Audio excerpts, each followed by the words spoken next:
Hi everyone, welcome back to my channel. I'm Robin, or A Hobbit's Reading List, and in this video we're going to talk about everything that I read in the month of May.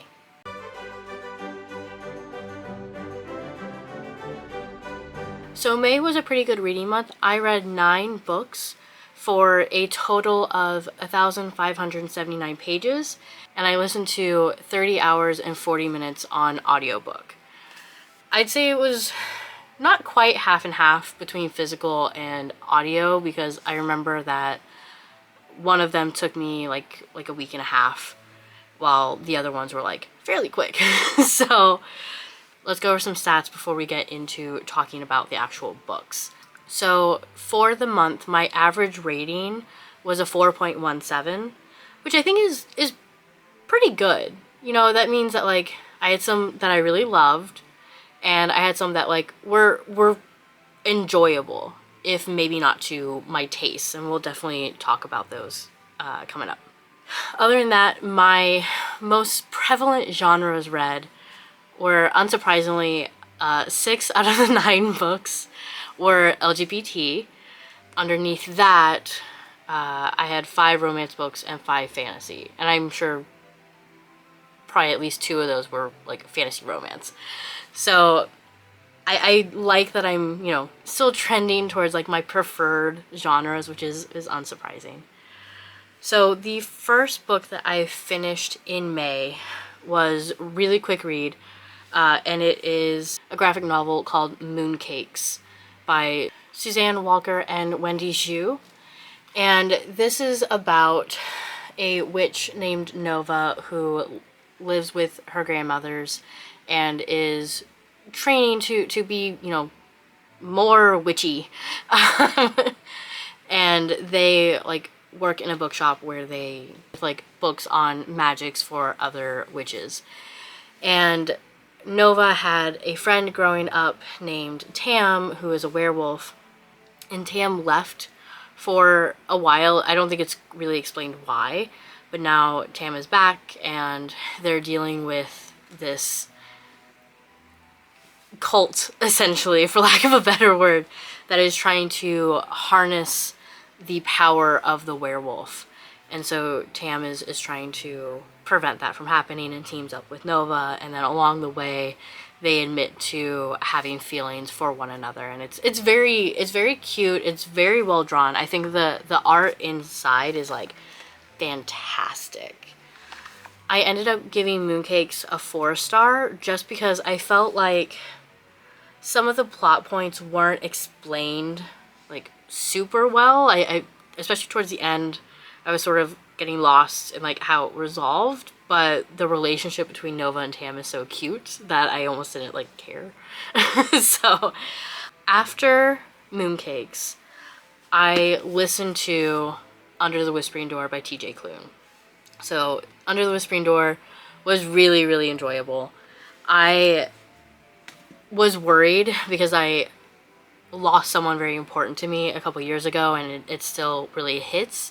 And so I was worried that because Under the Whispering Door deals a lot with like death and grief and loss, that it would bring up some stuff, but it really didn't. And when it did, it was in a way that was like comfortable. So I really appreciated that. So Under the Whispering Door is about a guy named Wallace who in his life kind of sucks. Like he's just like, he kind of sucks. He's pretty selfish. He's kind of just like a dick. And he dies, and he actually witnesses his own funeral, which is quite a wake-up call. But he's brought to this tea shop called Chiron's Crossing, where he meets the ferryman, whose name is Hugo. And with Hugo is the Reaper who came to collect Wallace after he passed away, named May, as well as Hugo's grandfather and his dog. And so they have a nice, like, lovely little, like, found family going on, while Wallace is also growing as a person, as a ghost, I guess. And, you know, there are feelings involved with Wallace and Hugo, and it's just, I don't know, it was really comforting. I really enjoyed TJ Klune's writing because it's so emotional, but it's really well written emotions. It's not just like, he was sad. Like, TJ Klune does a really good job showing, not telling, which I appreciate. Perhaps unsurprisingly, I gave Under the Whispering Door a 5-star. Like, it was really good. I highly recommend it to anyone. While I was listening to that, I also just happened to pick up the second book in the Monstrous series, which is called Edin. And Edin is essentially Wyn from the first book, Soul Eater. He's Wyn's best friend, essentially. They've known each other for like 5,000 years because they're both demons, so they like have a very long lifespan. And Edin is all about Edin meeting a military man named Hunter. And Hunter is looking for his best friend, Charlie, who was captured and taken away. And so Edin agrees to help him out because Edin's pretty chill and he also likes the way that Hunter looks. And so they become closer. They team up with some other people. I don't want to give away spoilers, and I almost did. Some other people along the way, and meanwhile, Edin and Hunter are becoming very close. Very, very close. And it was really good. I really enjoyed their relationship in general. It took me a little bit longer to warm up to it than it did with Wyn and Danny in the first book.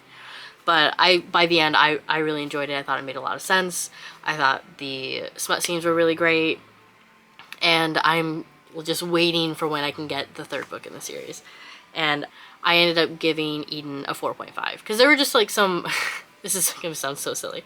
There were some word choices in like the spicy scenes that just like sort of like took me out of it a little bit. So, but I think that's really about it that, you know, detracted from it. So, Monster series is really great. So after that, I read Girl Interrupted by Susanna Kaysen. So this is a memoir of the author's time in a residential facility from, I believe, like 18 to like 20 and a half. She was there for a couple years. And it's not linear, which doesn't usually really bother me, but in this one it sort of did, just because there wasn't like an overarching plot really, which like makes sense because it was her actual life. But I found it really hard to connect with. And I think part of that was because I was like subconsciously comparing it to The Bell Jar by Sylvia Plath, which is one of my favorite books, but I haven't read it in probably about 15 years. So I should probably reread it before I continue saying that. But I think I was like subconsciously comparing the two and what I remember of The Bell Jar. So maybe that wasn't fair, but it just, I don't know. It took me, for being so short, it's 169 pages, I believe. It took me a really long time to read. Like, it took me over a week, which should not happen. And I think part of it is just because it was nonfiction, and I do read nonfiction a lot slower. So, I don't know. It was just unfortunate I didn't like it as much as I thought I was going to. And that reflected in the rating. I ended up giving it a 3-star. After that, I sort of needed what I was calling like a palate cleanser. I just needed something that if I didn't know that I was going to like it, that I could at least knew I could like breeze through it, that it was going to be like really easy reading. And so I picked up Neon Gods by Katee Robert.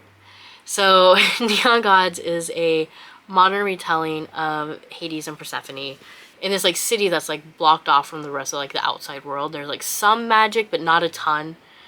And essentially everyone believes that Hades is like a myth, that there hasn't been a Hades because it's more of like a role than an actual person in many years. But of course Persephone ends up finding out that that's not true. Hades is very real. And they come up with a plan to sort of take down the person in the Zeus role. There's a lot in this world that like isn't super explained. You're just sort of expected to like just figure it out, essentially, which like I don't mind, but there are some things where like me as a person, I'm looking at it like, okay, but how does that work? And how does that work? And how does that work? And like, that's not relevant to the story. It's like really not. Essentially, like, it is a retelling but a very loose retelling of Hades and Persephone. There are definitely elements from the myths in it, but it's really not that important. You could slap different names on them and you'd be like, oh, okay, cool. And it would be totally fine. But it is very spicy, and I did enjoy the spicy scenes, even though reading heterosexual spice is not typically my thing, but I did really enjoy it. I am going to continue with the series, partially because my friends want me to. It's the whole reason I picked that book up. But I did end up really enjoying it. Ended up giving it a 4.5 out of 5, so yeah, I liked it. We'll see if I continue liking the books in the series. But for this one, I thought it was pretty good. Since I finished Under the Screen Door, I went ahead and picked up How to Excavate a Heart by Jake Maia Arlow. So this is a young adult sapphic romance. And it's about this girl named Shawnee who goes to Washington, D.C. for her winter break from school to do an internship at the Smithsonian. She is going to school to be a paleontologist, specifically, and I'm going to try to pronounce this correctly, paleoichthyology, which is the study of like prehistoric fish, which was really interesting. I actually found myself like weirdly fascinated by this. But while she's in Washington, D.C. and going to the house that she's going to stay at with like a very distant family friend, her mom almost runs over a girl, which is not a great introduction, but it is an introduction, and they end up meeting continually, and Shawnee ends up walking May, the girl, May's dad's dog. And so they get closer over the holidays, and there's some trauma mentioned, so I definitely recommend like looking at trigger warnings. It's nothing too intense, I think. It's more just mentioned. It's nothing too graphic. But it does impact the story a little bit. You know, Shawnee has some trauma to deal with. So I gave it a 3.5 because there was a good portion of the book where I just didn't like Shawnee. And mainly, I'm trying to think of how to describe this. I'm fine with teenage angst. I get it. It's hard being a teenager. It's hard being a young adult. It's hard having all these emotions of figuring out your place in the world. I have no problem with that. But when all your teenage angst is only geared towards one person, that's not teenage angst. That's you kind of being a jerk to this one person and then blaming it on being a teenager. So Shawnee had a lot of interactions with her mom where she was just mean. And there was no explanation given. Like, Shawnee at different parts, like, recognized, she's like, I don't know why I'm being so mean to my mom, but I'm gonna do it anyway. Like, it just really bothered me, and that really impacted my enjoyment of the book, because pretty much any time her mom was on page, I'm like, oh, I'm gonna not like Shawnee again. So that kind of sucked, because otherwise I thought it was a really good book, but that bothered me enough to where it really impacted the rating. So there's that. I then finished Bluebeard by Vonnegut. So this is actually my dad's favorite Vonnegut, and I picked it up because of that. Because like, while my dad and I have different tastes and different preferences, especially towards like genres, I trust his opinion, and so I wanted to check Bluebeard out. And I've previously read Slaughterhouse-Five by Vonnegut, and I really enjoyed it.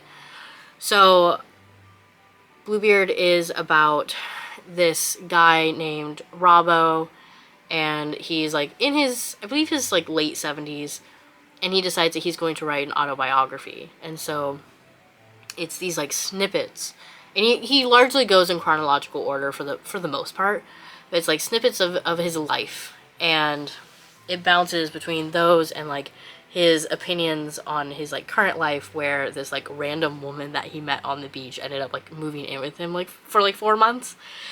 But he had a really interesting life. You know, his parents were immigrants, and he was like an artist's apprentice, and he tried to make it as an artist, but something like pretty unfortunate happened, and now he's kind of a disgrace. And he was in the war, and he was married twice, and so he had a really interesting life. I just couldn't connect to it. Like, and I feel like part of it, now that I've had some time, I feel like part of it was because there was so much about art in it, and I really don't know much about, like, art history, art theory, art mechanics. Like, I'm not, like, an artsy person, really. And so there was so much about art and referencing, like, specific artists and, like, movements and stuff like that, that I had a really hard time connecting with it, just because I don't have that knowledge base, and it wasn't really explained. And not that it necessarily needs to be, but that definitely, I think, impacted my enjoyment. Because I don't like feeling like I don't know something, and that's on me. Like, that's totally on me. Like, this is a good book. It is well written. I really love Vonnegut's style, but just because of that, I had a hard time, so I ended up giving it a 3.5, and yes, my father is slightly mad at me. It's fine, but he's like, he pouts, which is fair. I would also pout if someone didn't like a book that I considered one of my favorites. After that, I listened to Glitterland by Alexis Hall.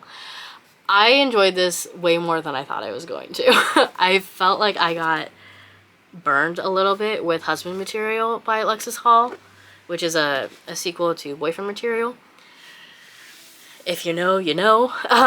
Some people like Husband Material, other people didn't so much. I'm the latter.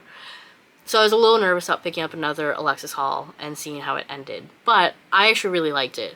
I also really think that listening to it on audiobook is what sort of, I don't want to say saved it, because I enjoyed the story itself, but I have this thing where, like, if I'm reading a book and the dialogue is written in an accent, that really, for whatever reason, that really gets to me. I just can't get past that. I'm too busy, like, trying to hear the accent in my head that I just can't, it takes me out of the story completely. But since I listened to it on audiobook, I didn't have to worry about that. I didn't actually even realize that an accent was written, because one of the characters is from London and has a very, like, posh accent, and the other main character is from Essex and has an Essex accent. It's a hard sentence to say quickly and naturally. But I didn't even realize that until I finished the audiobook and I found out that there's I don't want to say sequel, like a follow-up novella with these two characters, just for, like, more resolution. And so I got the book from, well, I tried to see if I could get it from the library. I couldn't. I didn't have my physical book because I was away from home, so I ended up buying the book on Kindle just so I could read this novella, which, yeah, was worth it, I think, but also maybe a little silly to spend $7 on a book that I already have twice. If the camera is moving, I'm very sorry. It's because Reese is demanding attention. But, so, yeah, I only figured that out when I read the Kindle novella. So I really enjoyed it. So Glitterland is about this guy named Ash who has type 1 bipolar, and pretty much he recognizes how much his diagnosis impacts his life and his relationships, and so he tries to stay, like, as distant from people as possible, and so he tends to just, like, have, like, one-night stand hookups. And he meets this guy named Darian at a club in Brighton, and they go home together. And then they just kind of keep running into each other. And Ash is like, oh, wow, I feel when I'm with Darian. I'm not just, like, empty. And he keeps having this, like, thought of, like, I shouldn't like this guy as much as I do, but I do. And it just really worked. And Darian is such a cinnamon roll that, like, he's just so charming and cute, and I like them together. I was really sad when the third act conflict happened, but I was glad that it resolved. It resolved well, and I think it resolved realistically, which I really appreciated.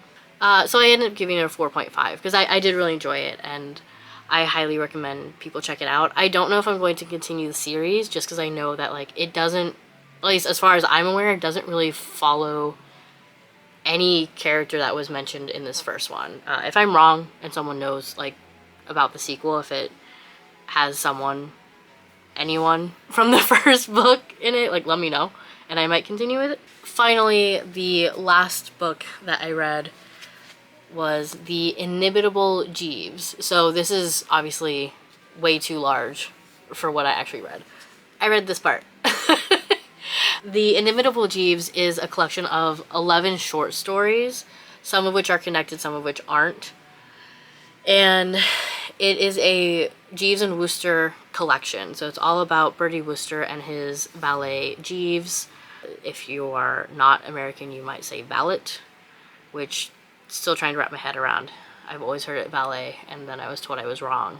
So I'm trying to work on that. But pretty much the overarching sort of plot, except for like the few that don't have anything in common with the other stories, is that Bertie has this friend named Bingo who is a colossal donkey. I hate him. I think he's really what lost the book a full star, because I did give it a 4-star. It's about Bertie's friend Bingo and how he continually just like falls in love with random pretty women whenever he sees them, and then he tries to, you know, get closer to them, and he ropes Bertie and Jeeves into helping him, and then it blows up, and then it happens again, and it's pretty much just like 11 different stories about how Bertie is such a good friend and doesn't deserve all the hate that he gets from everyone else in his life. Justice for Bertie. So those are the 9 books that I read, and overall I think it was a pretty good month. I think, you know, the 3.5s were my lowest, which still pretty good. Like those are still like really good books. I think it's just like I said, with those in particular, it was more of a connection issue. I didn't connect with them. But I hope you enjoyed this wrap up. I'm really hoping that June is just as good, because I have 12 books on my TBR for June, so send me wishful thoughts that I actually read at least a majority of those, if not all of them. Like the video, leave a comment if you read any of these books and you want to talk about them, if you agree with any of my opinions, if you don't agree with any of my opinions, like I really want to know. And subscribe and click the notification bell, and keep an eye out for my reading vlogs, because then you get to see more in depth what my thoughts are. So, bye!